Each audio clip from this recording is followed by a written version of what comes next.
નવી નવી રેસીપીઓ જોવા માટે મારી ચેનલ હર્ષા કુકિંગ ગુજરાતીને સબસ્ક્રાઇબ કરો અને લાઈક પણ આપો. જમવાનો સ્વાદ અનેક ગણું વધારી દેતું સૂકું એવું વાલોળ બટેટાનું શાક. તો ચાલો બનાવીએ આજની રેસીપી વાલોળ બટેટાનું સૂકું શાક. અહીં મેં 250 ગ્રામ વાલોળ લીધી છે અને વાલોળને સારી રીતે ધોઈ લીધી છે. હવે આ વાલોળને આપણે સમારવાની છે.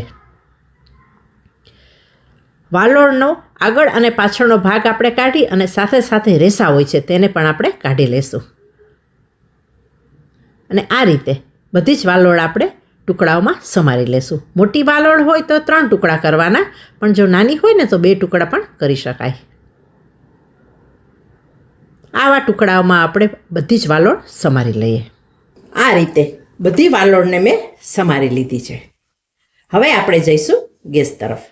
શાકનો વઘાર કરવા માટે મેં એક કડાઈમાં 2 ચમચા તેલ મૂકેલું છે. તેલનું પ્રમાણ તમારી રીતે તમે એડજસ્ટ કરી શકો છો.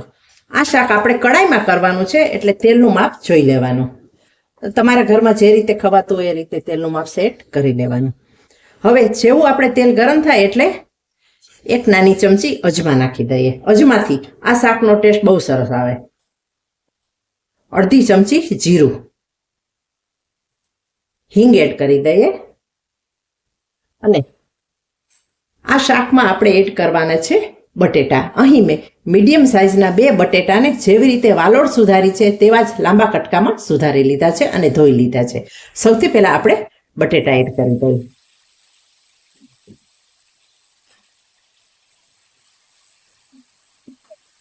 બટેટાને થોડી વાર આપણે ફ્રાય થવા દઈએ.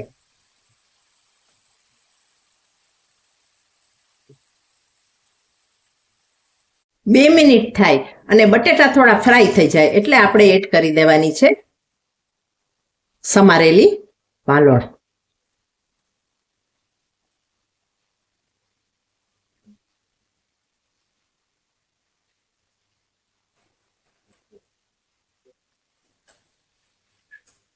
બટેટા સાથે વાલોળને મિક્સ કરી લઈએ.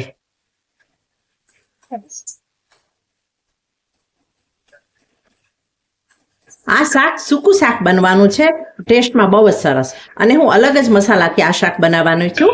એટલે આ શાક જો એકવાર તમે બનાવશો ને તો રોટલી સાથે કે પરોઠા સાથે બપોરે કે સાંજના જમવામાં બહુ સરસ લાગે એવું બને છે. હવે આપણે મસાલા કરીએ.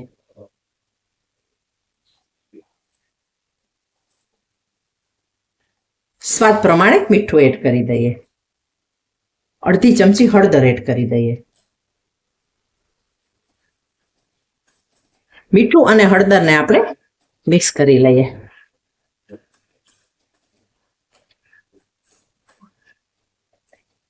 મીઠું અને હળદર મિક્સ કરી લીધા પછી આપણે બીજા મસાલા પછી કરવાના છે.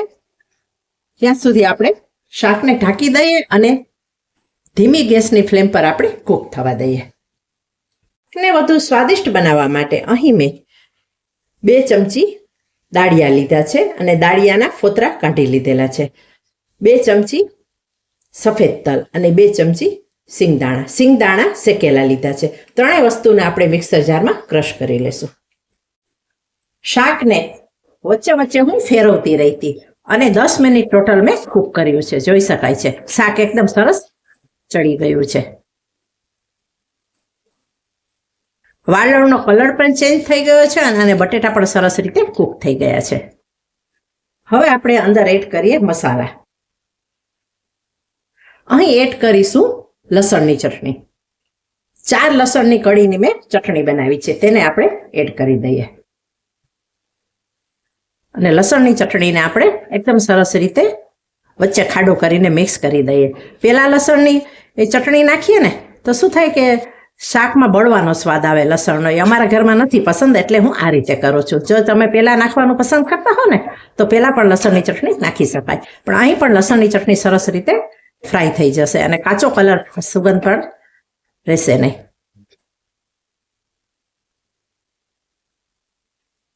લસણની ચટણી ઉમેર્યા પછી આપણે એડ કરી દઈશું 1 પિંચ ગરમ મસાલો, જે શાકના ટેસ્ટને ખૂબ જ વધારશે. 5 ચમચી કાશ્મીરી લાલ મરચાંની ભૂકી, 1 ચમચી ધાણા જીરું, અને ત્યાર પછી જે આપણે દાળિયા, શિંગદાણા અને તલનો પાવડર બનાવ્યો છે તેને પણ એડ કરી દઈએ અને શાકમાં સરસ રીતે મિક્સ કરી લઈએ.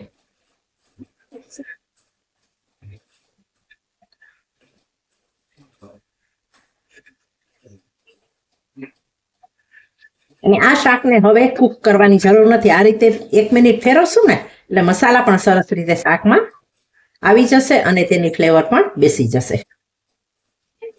અહીં જોઈ શકાય છે વાલોળ બટેટાનું ટેસ્ટમાં જોરદાર અને બધાને પસંદ પડે તેવું સૂકું શાક બનીને તૈયાર થઈ ગયું છે. જુઓ, હવે આ શાકને આપણે કોથમરીથી ગાર્નિશ કરીશું.